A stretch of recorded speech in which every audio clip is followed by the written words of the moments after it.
ਸਤਿ ਸ਼੍ਰੀ ਅਕਾਲ ਸਾਨੂੰ ਮੈਂ ਅਸ਼ਪ੍ਰੀਤ ਕੌਰ। ਤਾਂ ਅੱਜ ਆਪਾਂ ਕਰਾਂਗੇ ਕਲਾਸ 12th ਦੇ important sums of chapter inverse trigonometry functions ਨੇ। ਠੀਕ ਹੈ, ਜਿਹੜੇ ਕਿ ਆਪਾਂ ਨੂੰ ਪੇਪਰ ਬੇਸ ਤੇ ਮੈਂ ਜਿਹੜੇ ਕੁਐਸਚਨਸ ਤੁਹਾਨੂੰ ਕਰਵਾਉਂਗੀ ਉਹ ਕਿਹਦੇ ਬੇਸ ਤੇ ਹੋਣਗੇ।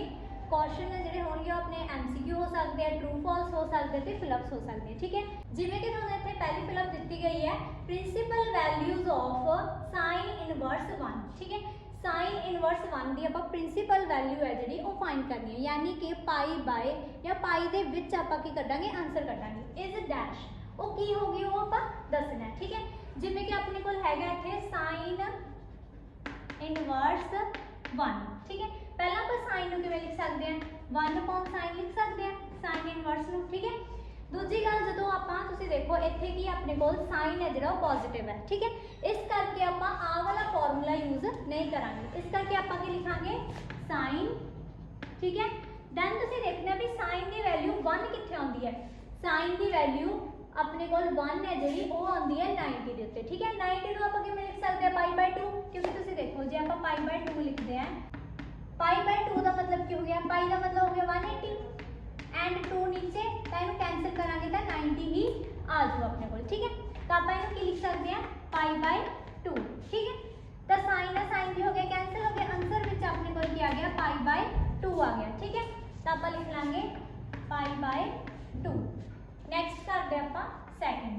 ਨੈਕਸਟ ਹੈ ਜੀ ਆਪਣੇ ਕੋਲ ਸੈਕਿੰਡ ਫਿਲਅਪ, ਜਿਹਦੇ ਵਿੱਚ ਆਪਾਂ ਨੂੰ ਕੀ ਕਿਹਾ ਗਿਆ, find the value of sign inverse, यानी कि साइन इनवर्स की आप वैल्यू कढ़नी है, जिमें कि आपको दी गई है -1/√2। ठीक है, हम तुम देखो फॉर्मूले के अकॉर्डिंग की है साइन -x है जी। ठीक है, मतलब कि जो अपना एंगल है जो नैगेटिव है तो आप करेंगे एंगल को पॉजिटिव करने के लिए जो अपना साइन है, ठीक है, वो मूहरे आप माइनस ला लेंगे। इनू आप किवें सॉल्व कर सकते हैं, जिवें अपने को हैगा साइन इनवर्स -1/√2 है। ठीक है, इन्हों आप सॉल्व किवें कर सकते हैं, सब तो पहले आप 1 साइन लिख लेंगे।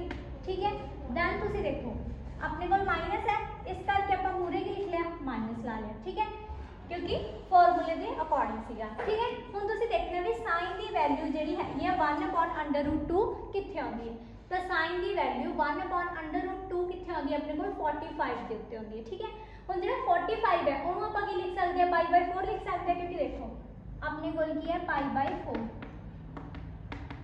अपने को पाई की वैल्यू की होंगी है 180 अपॉन दे कितना आ गया 4, तो इन्हें कैंसल करांगे तो 45 आऊगा। ठीक है, तो आप लिख लांगे साइन π/4। ठीक है, दैन अपने को साइन ना साइन की हो गया, कैंसल हो गया। हम तुम देखो जो अपना साइन माइनस का सीगा ये आप मूहरे ले जाता, इस करके अपन विच लाउण दी कोई जरूरत नहीं हैगी। ठीक है, तो हुण अपना आंसर की आ गया -π/4 आ गया। तो फिलअप के आप पुट करांगे -π/4।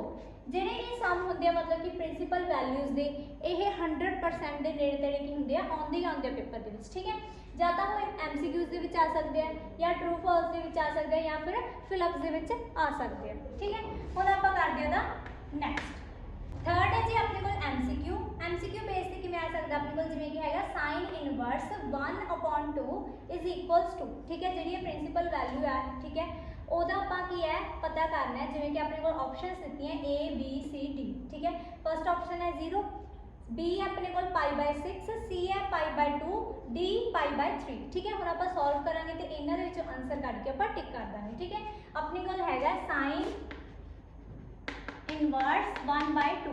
हम तुम देखो आप फॉर्मूला क्यों नहीं चुकिया, क्योंकि इतने अपने को नैगेटिव साइन नहीं हैगा, इस करके आप लिखांगे इनू 1/sin। ठीक है, ये तुम लिखना लिखो, नहीं आप एज इट इज भी लिख सकते हैं। ठीक है, दैन अपने को आप की करना है, साइन की वैल्यू 1/2 कितने आती है, साइन की वैल्यू 1/2 आती है अपने को 30 के उत्ते। 30 को आप किमें लिख सकते हैं, π/6। जिवें तुसीं देखो अपने को पाई की वैल्यू की होंगी अपने को 180 होंगी है। ठीक है, नीचे की है 6, तो इनू कैंसल करांगे तो 30 आ जाएगा अपने को, है ना। हुण अपना साइन ना साइन की हो गया, कैंसल हो गया, तो आंसर कितना आ गया π/6। हुण तुसीं देखो ऑप्शन दे विच π/6 कित्थे अपना B ते है, यानी कि आपां इनू टिक कर देंगे। नैक्सट अपने को आउंदा फोर्थ पार्ट अपन की कहता है principal value of cot inverse √3 is, मतलब कि जो कॉट इनवर्स है √3 वो वैल्यू आप फाइंड करनी है, प्रिंसीपल वैल्यू। ठीक है, सब तो पहले आएगा अपने को कॉट ਇਨਵਰਸ √3। ਹੁਣ ਤੁਸੀਂ ਦੇਖੋ cot ਕੀ ਹੈ, ਇੱਥੇ ਪਲੱਸ ਹੈ, ਇਸ ਕਰਕੇ ਆਪਾਂ ਇਹਨਾਂ ਦੇ ਵਿੱਚੋਂ ਕੋਈ ਵੀ ਫਾਰਮੂਲਾ ਨਹੀਂ ਯੂਜ਼ ਕਰਾਂਗੇ। ਠੀਕ ਹੈ, ਆਪਾਂ ਸਿੱਧਾ ਲਿਖ ਦਾਂਗੇ cot ਇਨਵਰਸ। ਠੀਕ ਹੈ, ਦੈਨ ਤੁਸੀਂ ਦੇਖੋ cot ਦੀ ਵੈਲਿਊ ਆਪਣੇ ਕੋਲ √3 ਕਿੱਥੇ ਆਉਂਦੀ ਹੈ? cot ਦੀ ਵੈਲਿਊ √3 ਆਉਂਦੀ ਹੈ ਆਪਣੇ ਕੋਲ 30 ਦੇ ਉੱਤੇ, ਜਿਹਨੂੰ ਆਪਾਂ ਕੀ ਲਿਖ ਸਕਦੇ ਹਾਂ, π/6 ਲਿਖ ਸਕਦੇ ਹਾਂ, ਯਾਨੀ ਕਿ cot π/6। ठीक है, cot ना cot की हो गया, कैंसिल हो गया, आंसर अपने को कितना आ गया, π/6 आ गया, यानी कि अपन लिख लांगे π/6। ठीक है, नेक्स्ट है अपने को फिफ्थ पार्ट। नेक्स्ट है अपने को फिफ्थ पार्ट अपन की कहता है ट्रू और फॉल्स अपन देखना है। ठीक है, अपने को की है sin इनवर्स x है plus cos inverse x is equal to π/4। ਹੁਣ ਤੁਸੀਂ ਦੇਖੋ ਆ ਆਪਣਾ ਇੱਕ ਫਾਰਮੂਲਾ। ਠੀਕ ਹੈ, ਫਾਰਮੂਲੇ ਦੇ ਅਕੋਰਡਿੰਗ ਕੀ ਆਪਣੇ ਕੋਲ ਜਿਹੜਾ ਇਹਦਾ ਆਨਸਰ ਆ ਉਹ ਕੀ ਹੋਣਾ ਚਾਹੀਦਾ, π/2 ਹੋਣਾ ਚਾਹੀਦਾ, ਬਟ ਇੱਥੇ ਕੀ ਹੈ π/4, ਯਾਨੀ ਕਿ ਇਹਦਾ ਆਨਸਰ ਕੀ ਆਊਗਾ, ਫਾਲਸ ਆਊਗਾ। ਠੀਕ ਹੈ, ਜੇ ਇੱਥੇ ਕੋਲ ਆਪਣੇ ਕੋਲ ਕੀ ਆਉਂਦਾ π/2 ਆਉਂਦਾ ਤਾਂ ਇਹਦਾ ਆਨਸਰ ਟਰੂ ਆਊਗਾ। ਤੇ ਇੱਕ ਹੋਰ ਗੱਲ, ਜਾਂ ਫਿਰ ਆਪਾਂ ਇੱਥੇ ਕੀ ਦੇ ਦਿੰਦੇ ਆ, sin ਇਨਵਰਸ x ਦੇ ਦਿੰਦੇ ਆ ਪਲੱਸ 2 cos ਇਨਵਰਸ x ਦੇ ਕੇ ਇਜ਼ ਇਕੁਅਲ ਟੂ ਕਰ ਦਿੰਦੇ ਆ π/2। ਹੁਣ ਤੁਸੀਂ ਦੇਖੋ ਜੇ ਇੱਥੇ 2 ਆ ਗਿਆ ਤਾਂ ਇਹ ਆਪਣਾ ਫਾਰਮੂਲਾ ਹਜੇ ਆਪਾਂ ਨਹੀਂ ਕੀਤਾ, ਇਸ ਕਰਕੇ ਆਪਣਾ ਇਹ ਕੀ ਆਊਗਾ, ਫਾਲਸ ਹੀ ਆਊਗਾ। ਨੈਕਸਟ ਹੈ ਆਪਣੇ ਕੋਲ 6। ਨੈਕਸਟ ਹੈ ਜੀ ਆਪਣੇ ਕੋਲ 6 ਪਾਰਟ ਦੇ ਵਿੱਚ ਕੀ ਹੈ, tan inverse √3 minus cos inverse 1/2 is equal to. ਠੀਕ ਹੈ, ਆਪਣੇ ਕੋਲ ਆਪਸ਼ਨਸ ਦਿੱਤੇ π/3, 2 π/3, 0 ਐਂਡ π/6। ਠੀਕ ਹੈ, ਸਭ ਤੋਂ ਪਹਿਲਾਂ ਆਪਾਂ ਇਹਨੂੰ ਸੋਲਵ ਕਰਦੇ ਹਾਂ। ਆਪਣੇ ਕੋਲ ਕੀ ਹੈ, tan ਇਨਵਰਸ 3 √3 ਹੈ। ਠੀਕ ਹੈ, ਹੁਣ ਤੁਸੀਂ ਦੇਖੋ tan ਇਨਵਰਸ ਮਾਈਨਸ ਦੇ ਵਿੱਚ ਨਹੀਂ ਹੈਗਾ, ਮਾਈਨਸ ਦੇ ਵਿੱਚ ਨਾ ਹੋਣ ਕਰਕੇ ਇਸ ਕਰਕੇ ਆਪਾਂ ਇਹਨੂੰ ਸਿੱਧਾ ਹੀ ਲਿਖ ਦਾਂਗੇ। ਹੁਣ ਤੁਸੀਂ ਦੇਖੋ tan ਦੀ ਵੈਲਿਊ ਆਪਣੇ ਕੋਲ √3 ਕਿੱਥੇ ਆਉਂਦੀ ਹੈ, tan ਦੀ ਵੈਲਿਊ √3 ਆਪਣੇ ਕੋਲ ਆਉਂਦੀ ਹੈ 60 ਦੇ ਉੱਤੇ, ਜਿਹਨੂੰ ਆਪਾਂ ਕੀ ਲਿਖ ਸਕਦੇ ਹਾਂ, π/3 ਲਿਖ ਸਕਦੇ ਹਾਂ, ਯਾਨੀ ਕਿ ਆਪਾਂ ਲਿਖ ਲਾਂਗੇ tan ਇਨਵਰਸ tan π/3 ਲਿਖ ਸਕਦੇ ਹਾਂ, ਹੈ ਨਾ। ਦੈਨ ਆਪਣੇ ਕੋਲ ਹੈਗਾ ਮਾਈਨਸ, ਤਾਂ ਆਪਾਂ ਮਾਈਨਸ ਲਾਵਾਂਗੇ। ਠੀਕ ਹੈ, ਫਿਰ ਆਪਣੇ ਕੋਲ ਹੈਗਾ cos। ਹੁਣ ਆਪਾਂ cos ਨੂੰ ਕਿਵੇਂ ਲਿਖ ਸਕਦੇ ਹਾਂ, ਤੁਸੀਂ ਦੇਖੋ cos ਹੈ ਜਿਹੜਾ ਉਹ ਕੀ ਹੈ, ਪੋਜ਼ਿਟਿਵ ਹੈ, ਇਸ ਕਰਕੇ ਆਪਾਂ π - cos ਇਨਵਰਸ ਨਹੀਂ ਲਵਾਂਗੇ, ਆਪਾਂ ਕੀ ਚੱਕਾਂਗੇ, cos ਇਨਵਰਸ ਹੀ ਚੱਕਾਂਗੇ। ਠੀਕ ਹੈ, ਫਿਰ ਆਪਾਂ ਲਿਖ ਲਿਆ cos। ਦੈਨ ਤੁਸੀਂ ਦੇਖੋ cos ਦੀ ਵੈਲਿਊ 1/2 ਕਿੱਥੇ ਆਉਂਦੀ ਹੈ, cos ਦੀ ਵੈਲਿਊ 1/2 ਆਉਂਦੀ ਹੈ 60 ਦੇ ਉੱਤੇ। ਠੀਕ ਹੈ, ਜਿਹੜਾ ਆਪਣਾ 60 ਹੈ ਉਹਨੂੰ ਆਪਾਂ ਕਿਵੇਂ ਲਿਖ ਸਕਦੇ ਹਾਂ, π/3 ਲਿਖ ਸਕਦੇ ਹਾਂ, ਤਾਂ ਆਪਾਂ ਲਿਖਾਂਗੇ π/3। ਠੀਕ ਹੈ, tan ਨਾਲ tan ਕੈਂਸਲ ਹੋ ਗਿਆ, cos ਨਾਲ cos ਕੈਂਸਲ ਹੋ ਗਿਆ, ਆਪਣੇ ਕੋਲ ਆਨਸਰ ਕੀ ਆ ਗਿਆ, π/3 ਮਾਈਨਸ π/3। ਹੁਣ ਜੇ ਮੰਨ ਲਓ ਤੁਸੀਂ ਇਹ ਮਾਈਨਸ ਨਹੀਂ ਚੱਕਦੇ ਤਾਂ ਤੁਹਾਡਾ ਆਨਸਰ ਕੀ ਆ ਜਾਂਦਾ, ਗਲਤ ਆ ਜਾਂਦਾ। ਹੁਣ ਤੁਸੀਂ ਦੇਖੋ π/3 ਕੀ ਹੈ, ਪਲੱਸ ਦਾ, ਇੱਕ ਕੀ ਹੈ ਮਾਈਨਸ ਦਾ, ਇਹ ਕੀ ਹੋ ਗਿਆ, ਕੈਂਸਲ ਹੋ ਗਿਆ, ਆਨਸਰ ਕੀ ਆ ਗਿਆ 0, ਯਾਨੀ ਕਿ ਜਿਹੜਾ ਆਪਣਾ C ਆਪਸ਼ਨ ਹੈ ਉਹ ਕੀ ਹੈ, ਕਰੈਕਟ ਹੈ। ਹੁਣ ਤੁਸੀਂ ਇਹਦਾ ਸਕਰੀਨਸ਼ਾਟ ਲੈ ਲਓ, ਦੈਨ ਆਪਾਂ ਅੱਗੇ ਕਰਦੇ ਹਾਂ। ਨੈਕਸਟ ਹੈ ਜੀ ਆਪਣੇ ਕੋਲ 7th ਪਾਰਟ ਦੇ ਵਿੱਚ ਕੀ ਹੈ, the value of sin inverse x plus cos inverse x is। ਠੀਕ ਹੈ, ਇਹ ਜਿਹੜਾ ਆਪਣਾ ਫਾਰਮੂਲਾ ਹੈ ਆਪਾਂ ਪਿਛਲੀ ਵਾਰ ਵੀ ਕਰਕੇ ਆਏ ਸੀ, ਮਤਲਬ ਕਿ ਪਿਛਲੇ ਜਿਹੜੇ ਆਪਾਂ ਕੁਐਸਚਨਸ ਕੀਤੇ ਉਹਨਾਂ ਦੇ ਵਿੱਚ ਵੀ ਕੀਤਾ ਸੀ। ਇਹਦੀ ਜਿਹੜੀ ਵੈਲਿਊ ਹੁੰਦੀ ਹੈ ਉਹ ਆਪਣੀ ਕਿੰਨੀ ਹੁੰਦੀ ਹੈ, π/2 ਹੁੰਦੀ ਹੈ। ਠੀਕ ਹੈ, ਤਾਂ ਇਹ ਆਪਣਾ ਸਿੱਧਾ ਹੀ ਆਨਸਰ ਪਿਆਗਾ π/2। ਹੁਣ ਆਪਾਂ ਕਰਦੇ ਹਾਂ 8th ਪਾਰਟ। ਨੈਕਸਟ ਹੈ ਜੀ ਆਪਣੇ ਕੋਲ 8th ਫਿਲਅਪ ਹੈਗੀ। ਠੀਕ ਹੈ, ਇਹ ਕੀ ਕਹਿੰਦੀ ਹੈ, principal value of cos inverse -1/2 is. ਠੀਕ ਹੈ, cos ਇਨਵਰਸ 1/2 ਕੀ ਹੈ, ਮਾਈਨਸ ਹੈ। ਠੀਕ ਹੈ, ਹੁਣ ਇਹਨੂੰ ਸੋਲਵ ਕਿਵੇਂ ਕਰਾਂਗੇ, ਆਪਣੇ ਕੋਲ ਕੀ ਸੀਗਾ, π - cos ਇਨਵਰਸ ਹੈ। ਠੀਕ ਹੈ, ਤਾਂ ਆਪਾਂ ਲਿਖ ਲਾਂਗੇ π - cos ਇਨਵਰਸ ਐਂਡ ਅੰਦਰ ਆਪਣੇ ਕੋਲ ਆ ਜਾਊਗਾ cos। ਹੁਣ ਤੁਸੀਂ ਦੇਖੋ cos ਦੀ ਵੈਲਿਊ 1/2 ਕਿੱਥੇ ਆਉਂਦੀ ਹੈ, cos ਦੀ ਵੈਲਿਊ 1/2 ਆਪਣੇ ਕੋਲ ਆਉਂਦੀ ਹੈ 60 ਦੇ ਉੱਤੇ, ਉਹਨੂੰ ਆਪਾਂ ਕੀ ਲਿਖ ਸਕਦੇ ਹਾਂ, π/3 ਲਿਖ ਸਕਦੇ ਹਾਂ, ਤਾਂ ਆਪਾਂ ਲਿਖ ਲਾਂਗੇ π/3। ਠੀਕ ਹੈ, cos ਨਾਲ cos ਕੀ ਹੋ ਗਿਆ, ਕੈਂਸਲ ਹੋ ਗਿਆ, ਆਪਣੇ ਕੋਲ ਕੀ ਰਹਿ ਗਿਆ, π - π/3। ਹੁਣ ਆਪਾਂ ਇਹਨਾਂ ਦਾ ਐਲਸੀਐਮ ਲੈ ਲੈਣੇ, 3 ਆ ਗਿਆ, ਇਧਰ ਮਲਟੀਪਲਾਈ ਕਰਾਂਗੇ 3π, ਇਧਰ ਮਲਟੀਪਲਾਈ ਕਰਾਂਗੇ π ਆ ਜਾਊਗਾ, ਤਾਂ ਆਨਸਰ ਆਪਣੇ ਕੋਲ ਆ ਗਿਆ 2π/3। ਠੀਕ ਹੈ, ਤਾਂ ਆਪਾਂ ਲਿਖ ਦਾਂਗੇ 2π/3। ਠੀਕ ਹੈ, ਹੁਣ ਆਪਾਂ ਕਰਦੇ ਹਾਂ 9th ਪਾਰਟ। ਇਹਦੇ ਵਿੱਚ ਕੀ ਕਿਹਾ ਗਿਆ, principal value of tan inverse -√3 is dash. ਠੀਕ ਹੈ, ਹੁਣ ਤੁਸੀਂ ਦੇਖੋ tan ਇਨਵਰਸ ਕੀ ਹੈ, ਮਾਈਨਸ ਹੈ। ਠੀਕ ਹੈ, ਹੁਣ ਜਦੋਂ tan ਕੀ ਹੋਗਾ, ਮਾਈਨਸ ਦਾ ਹੋਗਾ, ਆਪਾਂ ਕੀ ਲਵਾਂਗੇ, -tan ਲਵਾਂਗੇ, ਆਪਾਂ π - ਨਹੀਂ ਲਵਾਂਗੇ। ਠੀਕ ਹੈ, ਤਾਂ ਇਹਨੂੰ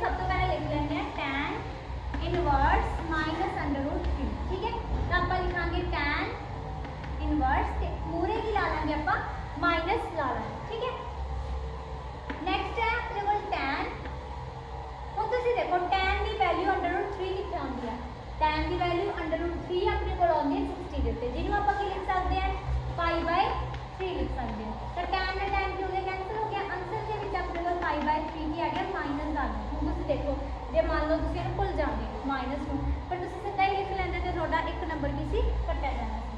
ਤਾਂ ਆਪਾਂ ਲਿਖਾਂਗੇ -π/3। ਠੀਕ ਹੈ। ਨੈਕਸਟ ਹੈ ਜੀ ਆਪਣੇ ਕੋਲ 10। ਜਿਹੜੇ ਵੀ ਇਹ ਮੈਂ ਕੁਐਸਚਨਸ ਕਰਵਾ ਰਹੀ ਹੈ ਬਹੁਤ ਹੀ ਜ਼ਿਆਦਾ ਇੰਪੋਰਟੈਂਟ ਹੈ, ਇਹਨਾਂ ਦੇ ਵਿੱਚੋਂ ਇੱਕ ਪੱਕਾ ਹੀ ਪਿਆ ਹੋਊਗਾ ਪੇਪਰ ਦੇ ਵਿੱਚ। ਨੈਕਸਟ ਹੈ ਜੀ ਆਪਣੇ ਕੋਲ 10th। 10th ਕੀ ਕਹਿੰਦਾ ਆਪਾਂ ਨੂੰ tan ਇਨਵਰਸ ਪਲੱਸ ਦਾ 1 ਹੈ ਤੇ minus cos inverse 1/√2 is equal. ਠੀਕ ਹੈ। ਹੁਣ ਤੁਸੀਂ ਦੇਖੋ ਦੋਨੇ ਕੀ ਹੈ ਪਲੱਸ ਦੇ, ਇਸ ਕਰਕੇ ਇਹਨਾਂ ਵਾਲੇ ਫਾਰਮੂਲੇ ਦੇ ਵਿੱਚ ਨਹੀਂ ਹੈਗੀ। ਠੀਕ ਹੈ। ਹੁਣ ਤੁਸੀਂ ਦੇਖੋ tan 1 ਹੈ, ਯਾਨੀ ਕਿ ਆਪਾਂ ਕੀ ਲਿਖ ਸਕਦੇ ਹਾਂ tan, ਠੀਕ ਹੈ 1 ਹੈ ਤਾਂ ਇਸ ਕਰਕੇ tan। ਇਹ ਤੋਂ ਬਾਅਦ ਦੇਖੋ tan ਦੀ ਵੈਲਿਊ 1 ਕਿੰਨੀ ਹੁੰਦੀ ਹੈ, tan ਦੀ ਵੈਲਿਊ 1 ਹੁੰਦੀ ਹੈ ਆਪਣੇ ਕੋਲ 45 ਦੇ ਉੱਤੇ, ਜਿਹਨੂੰ ਆਪਾਂ ਕੀ ਲਿਖ ਸਕਦੇ ਹਾਂ π/4 ਲਿਖ ਸਕਦੇ ਹਾਂ। ਤਾਂ π/4 tan ਨਾਲ tan ਕੀ ਹੋ ਗਿਆ ਕੈਂਸਲ ਹੋ ਗਿਆ। ਦੈਨ ਆਪਣੇ ਕੋਲ ਕੀ ਹੈ ਮਾਈਨਸ cos ਇਨਵਰਸ ਹੈ। ਠੀਕ ਹੈ। ਹੁਣ ਤੁਸੀਂ ਦੇਖੋ cos ਕੀ ਪੋਜ਼ਿਟਿਵ ਹੈ, ਇਸ ਕਰਕੇ ਆਪਾਂ ਇਹਨਾਂ ਦੇ ਵਿੱਚੋਂ ਨਹੀਂ ਲਿਆ। ਠੀਕ ਹੈ। ਇਹ ਤੋਂ ਬਾਅਦ ਕੀ cos ਦੀ ਵੈਲਿਊ ਹੈ 1/√2। 1/√2 cos ਦੀ ਵੈਲਿਊ ਆਉਂਦੀ ਹੈ 45 ਦੇ ਉੱਤੇ, ਜਿਹਨੂੰ ਆਪਾਂ ਕੀ ਲਿਖ ਸਕਦੇ ਹਾਂ π/4 ਲਿਖ ਸਕਦੇ ਹਾਂ। ठीक है जी।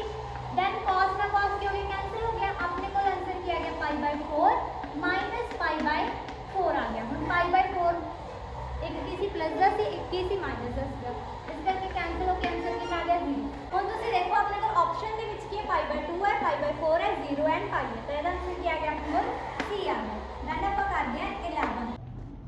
ਨੈਕਸਟ ਹੈ ਜੀ ਆਪਣੇ ਕੋਲ principal value of tan inverse -1 ਹੈ। ਠੀਕ ਹੈ। ਹੁਣ ਤੁਸੀਂ ਦੇਖੋ ਐਂਗਲ ਕੀ ਆਪਣਾ ਨੈਗੇਟਿਵ ਹੈ, ਯਾਨੀ ਕਿ ਇਹਨਾਂ ਦੇ ਵਿੱਚੋਂ ਆਪਣੀ ਵੈਲਿਊ ਹੋਊਗੀ। ਠੀਕ ਹੈ।